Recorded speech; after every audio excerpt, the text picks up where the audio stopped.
and welcome to the Fork in the Road podcast. I'm your host, Kathy Guzmán Galloway, and on this season 2, we are talking to experts who help us move past this fork in the road and into the next phase of our journey. This episode is filled with so much knowledge.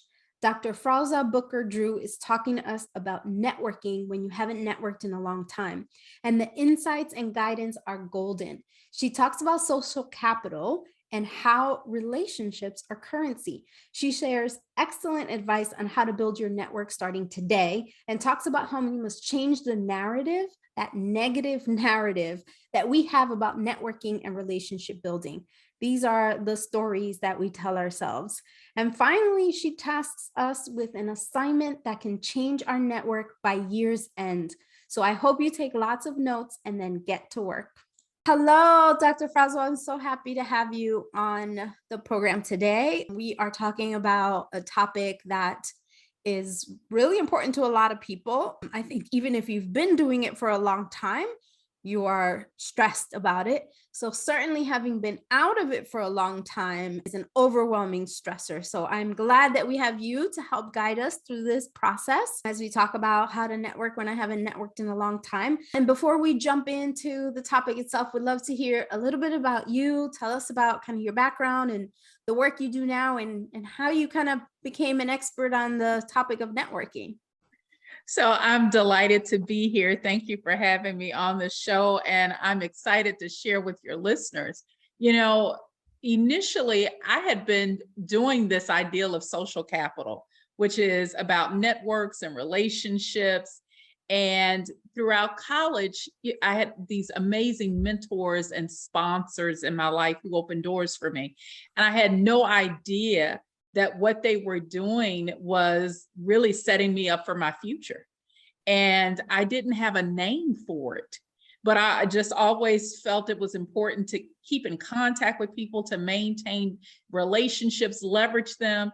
And then I learned when I was working on my PhD, that term social capital. And so even though I had been doing that, and most of my work has been around, facilitating, connecting people, in my previous role, I spent a lot of time working within communities and helping connect people to resources, but I didn't have the terminology for what I was doing. And so part of what has made me special in this space, I don't necessarily always go expert because I'm still learning, but what has made me special in this space is not only the academic piece of writing a dissertation around how women connect to each other and building relationships, but it's been this kind of practical experience throughout my life from college until now of connecting people to resources, to each other, to ideas that has me, in this space where my lived experience has collided with the academic.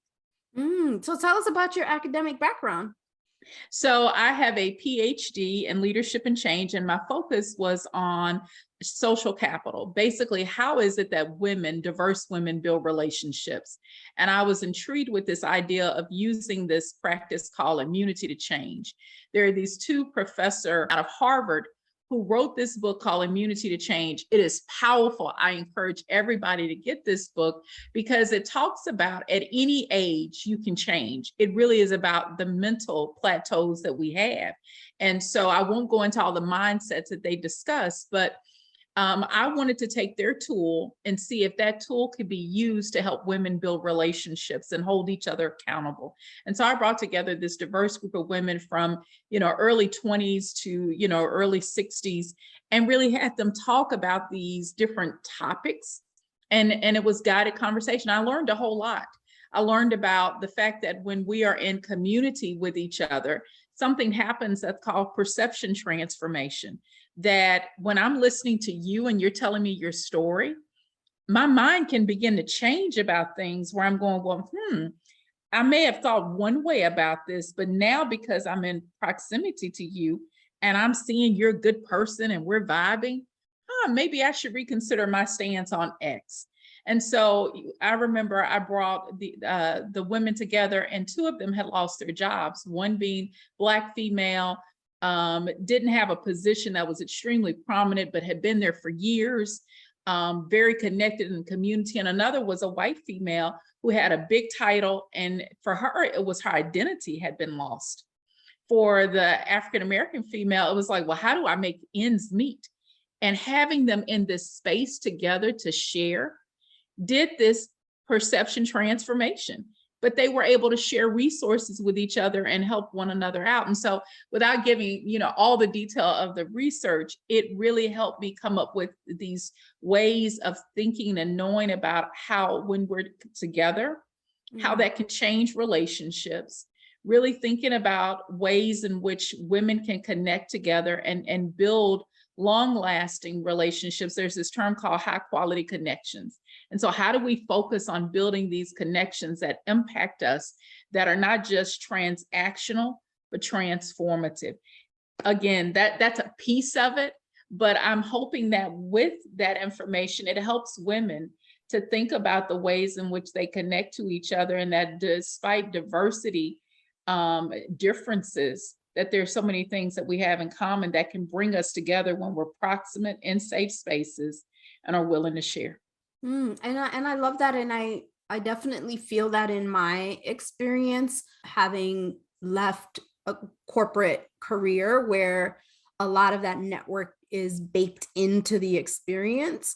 And now being a consultant and being a solopreneur, a business owner, where I've got to go out and find this community of people. But what I relate a lot to what you're saying is that my relationships with women, particularly women of color, have really been the transformative ones, where you're feeling like there's an equal attempt at supporting each other without a requirement for some, something in return. And that I just find that that's just interesting. That I hadn't put it all together, but it's certainly true in my own experience that has happened. And I wonder what is it about connecting with women in general, but then also as a woman of color, connecting with other women of color, that really helps solidify that relationship.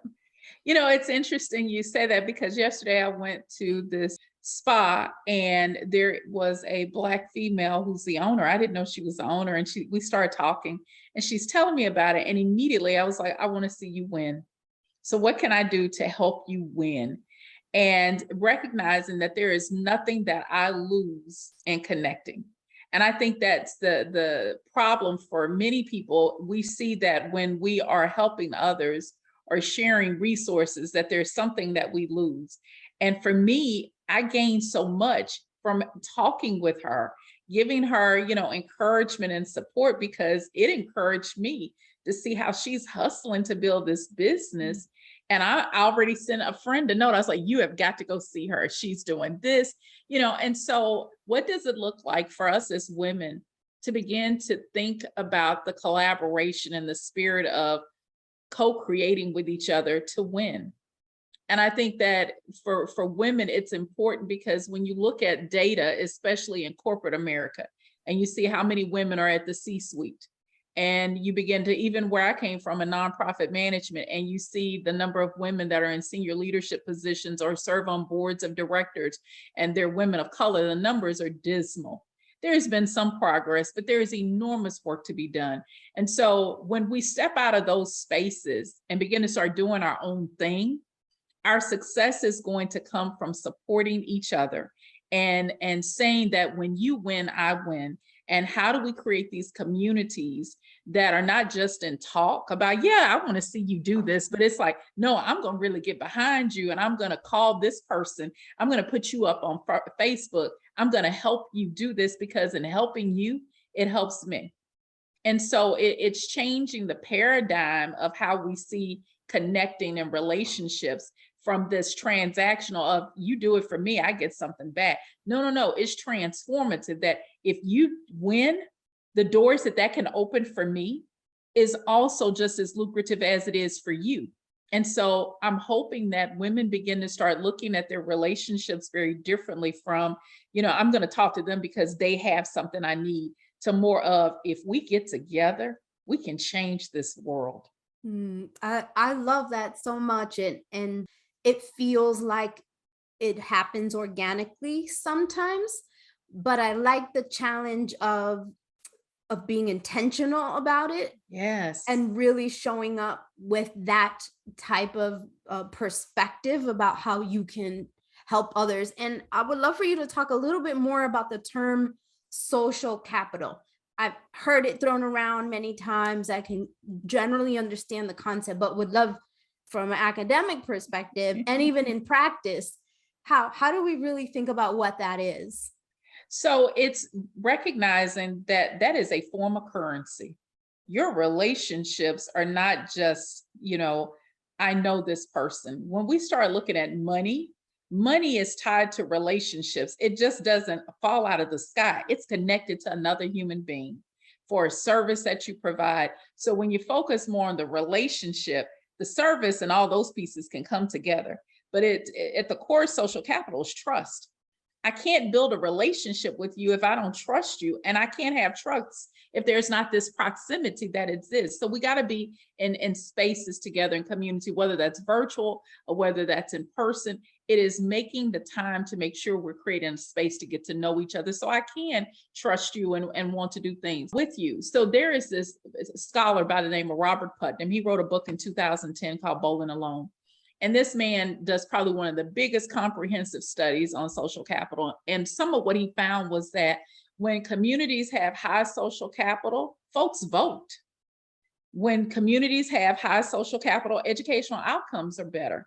When communities have high social capital in them, what happens is that you begin to see crime go down. Well, why is that? It's because now I feel like I belong. I feel connected to my community. I feel connected to the business owners in my community. I know them and we're waving as we're driving down the street. And so what you begin to see is when communities don't have that, it becomes this polarization. It's us against them. So now I feel like I got to get from you because you're taking something from me. And the reality is, no, we're all missing out if we don't get all of us together and benefit from the collective brilliance and understanding that there are resources that you have that I may not have access to. And so social capital really is about relationships and how do you use those relationships to move the needle.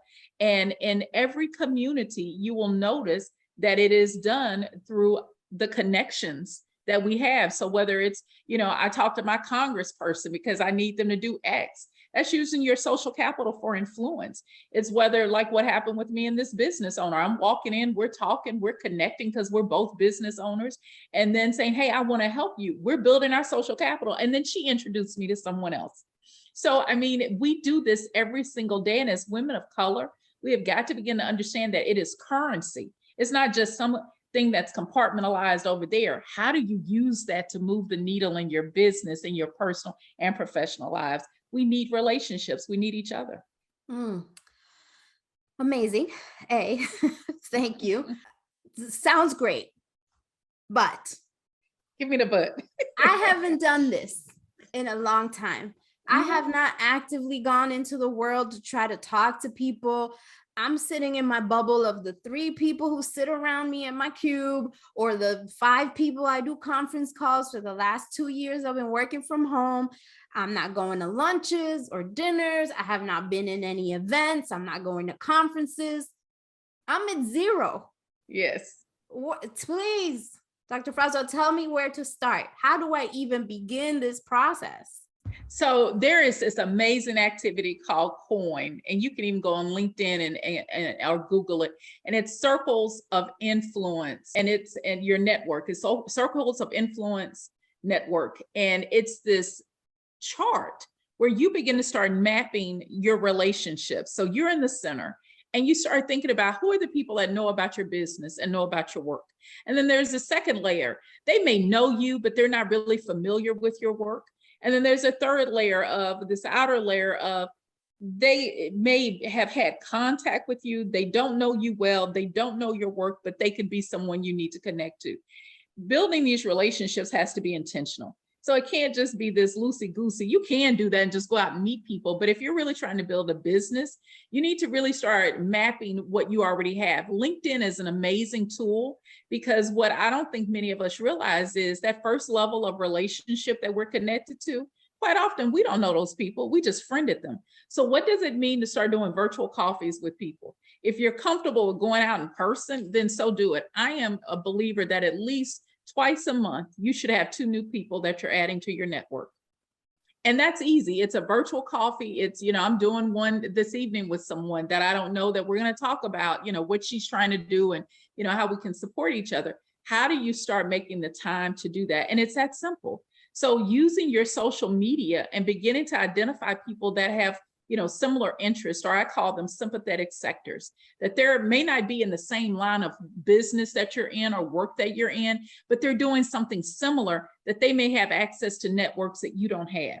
And then how do you start thinking about professional associations and organizations? So for many of us, you may have pledged in college a sorority and you're not involved in that anymore. You might want to start thinking about how you tap back into that network. Or if you're doing public relations, how do you get in groups like Public Relations Society of America? Even if you don't do public relations, but you need that aspect of your work to build your business, why wouldn't you join a group like that? And if you're in the Dallas area, they're huge. And so they're all over the country, but how do you start finding these affinity groups to begin to connect to so that you can build your network and begin to build people that become advocates for you? What you want to also think about is, how do you have your own personal board of directors? I think for a lot of women, we don't do that well. You need to have a group of people at your table who can speak into your life and who can challenge you. One of the reasons I got a PhD was my personal board of directors jacked me up. I mean, it was so crazy how they must have been talking to each other, because I would get calls and they were like, so you're not going to go back to school? What's wrong with you? And I'm like, well, I need to. And it was a group of people who just really got in my ear and said, it's time for you to do this. And I appreciated that because they saw something in me that I did not see in myself. I tend to stack my board with people who have characteristics that I'm not strong in. So business acumen and really thinking about money, because I just love helping people. I've stacked my board with people who are like, no, ma'am, you're not charging enough. No, what is wrong with you? You want to be broke? And so they make me go, okay, yeah, I guess you got a point. And I've done better because they speak into my life. But you need that personal board of directors, but you also need to make sure as you're building your network that you're getting mentors and you're getting sponsors. And sometimes those can be the same people, but quite often they may not be. The mentor is the person who's giving you their experience and speaking into you and, about professional goals, but also personal.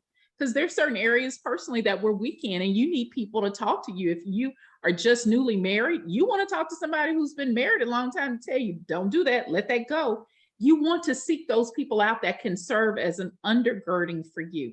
And so build your mentors that do that, but your sponsors are different. And sometimes they're the ones that are in the workplace with you. The sponsors are the people that are not only giving you the mentoring, but they're saying your name in rooms that you never go into.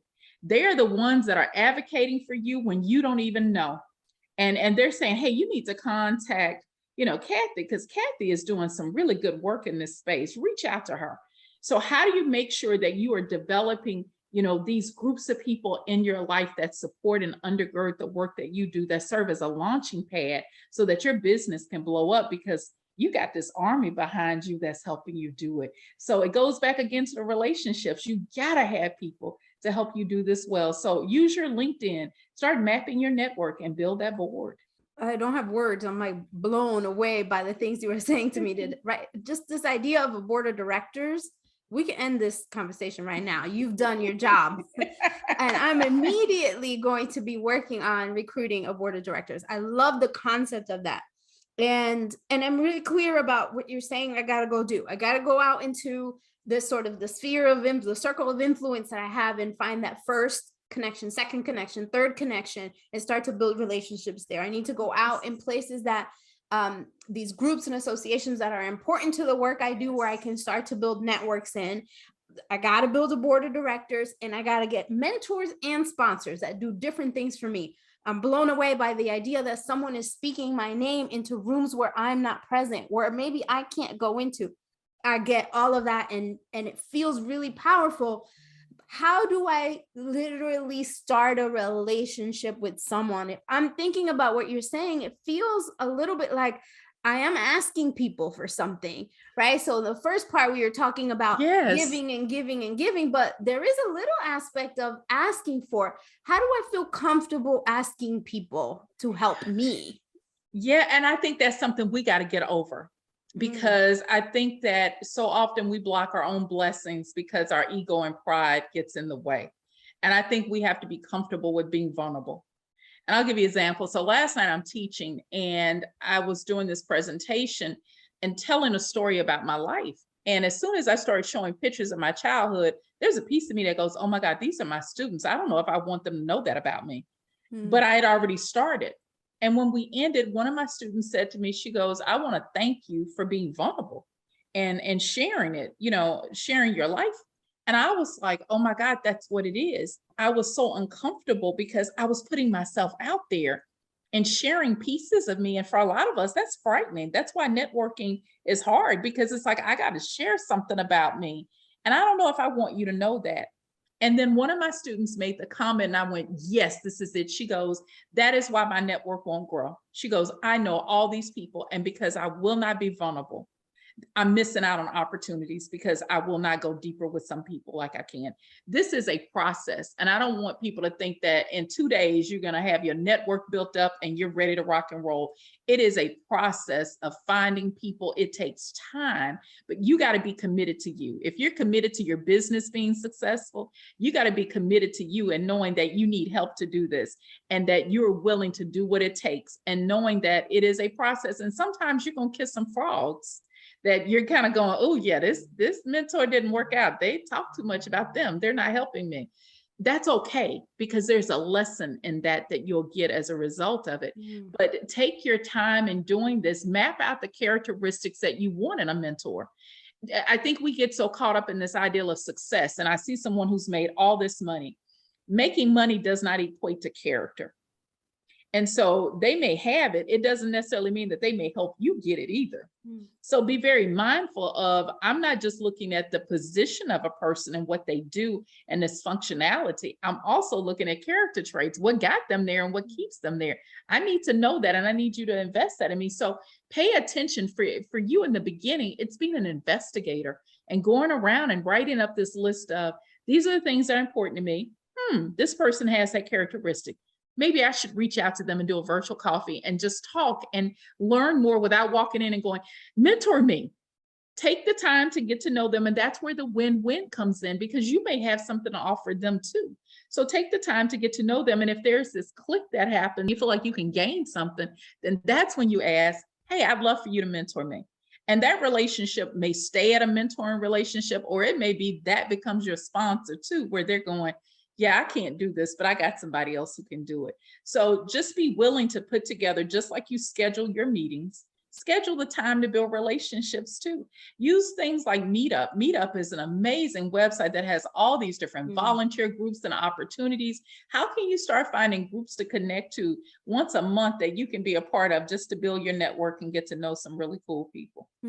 Yes, I love that. And so to clarify on this idea of mentors and sponsors, a sponsor starts out as a mentor. I'm They looking for people can. to mentor They me, right? can.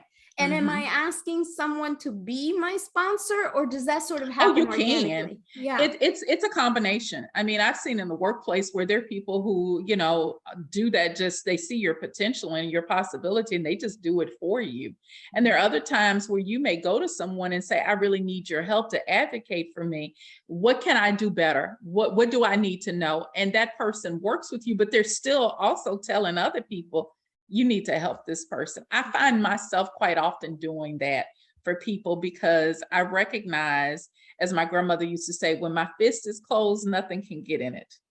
As Mhm. long as my hand is open, I can catch and grab whatever I want Mm, to be in my hand. And I've learned that when I release that and allow other people the opportunity to shine, it doesn't diminish my light at all. I'm mm, still able to shine, sometimes more than I expected, because of the willingness to give. So it's a give and take. And sometimes it is you taking this information from people. And sometimes it is going to be this mutual beneficial relationship.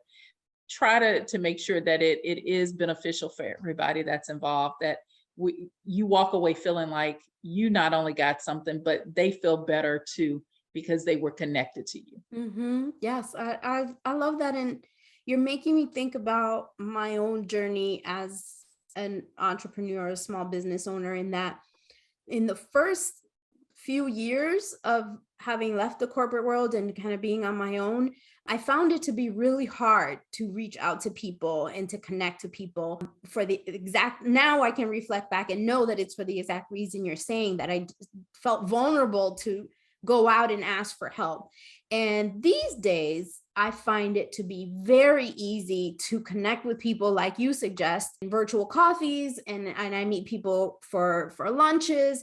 And more often than not, what I'm doing, and the premise of our get together, is just tell me about you and let me know how I can help you. And things naturally come of that. But it took me a very long time to get into that state of comfort to be able to do that.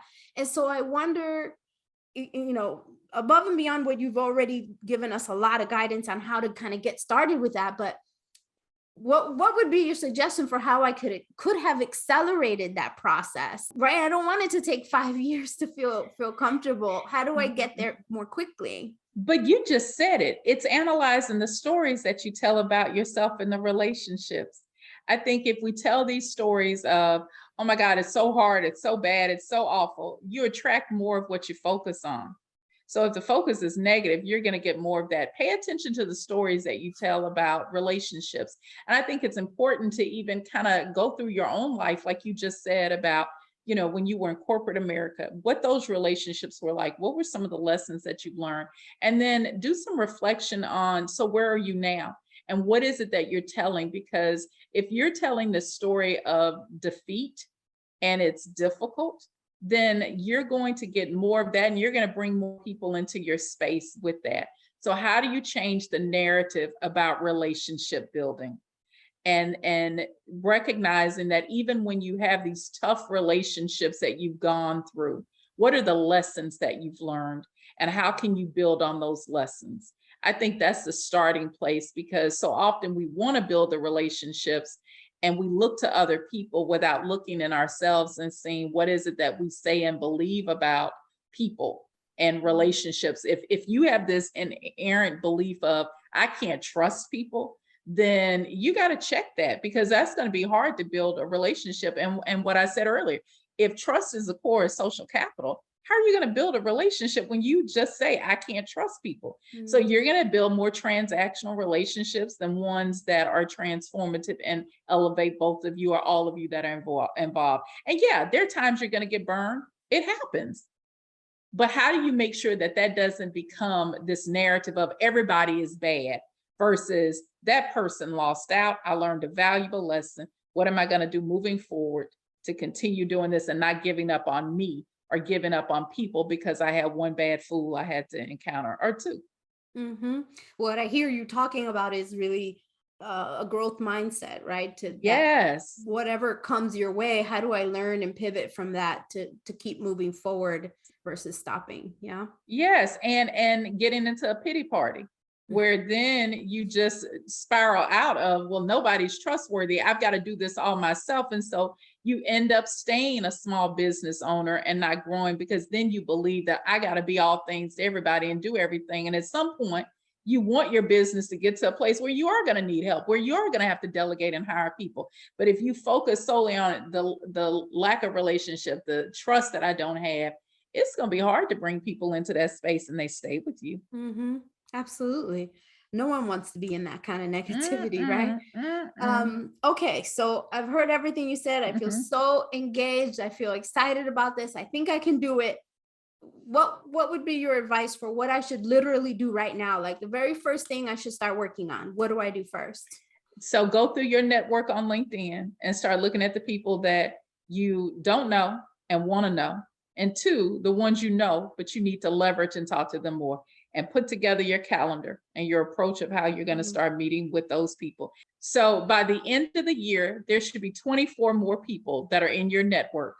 And as you're getting business cards, meeting with people, you're out in public and connecting, and folks give you their card, follow up. Within 48 hours, you need to follow up and send an email and go, it was great meeting you.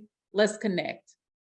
That's another way to build your network. And we often don't leverage those people after we meet them. We just go, hey, and we're done. Follow Yeah. up. Yeah, I love that. So we can wrap up here. I would love for you to tell us, if we want to work with you, we want to learn from you, we want to read about you, where can we find you? How do we get in touch? So you can reach me. I'm on Instagram at Dr. Froswa. I'm on LinkedIn at Froswa Booker Drew. And then my website is Dr. Froswa Booker. You can find me. I respond to emails. And so, as the kids say, get at me. I'm looking forward to working with you and helping you in any way that I can. I love that. This has been such a powerful conversation, and you've given us so much to really work off. So I really appreciate you. Thank you so much for being here today. Thank you for having me. Of course.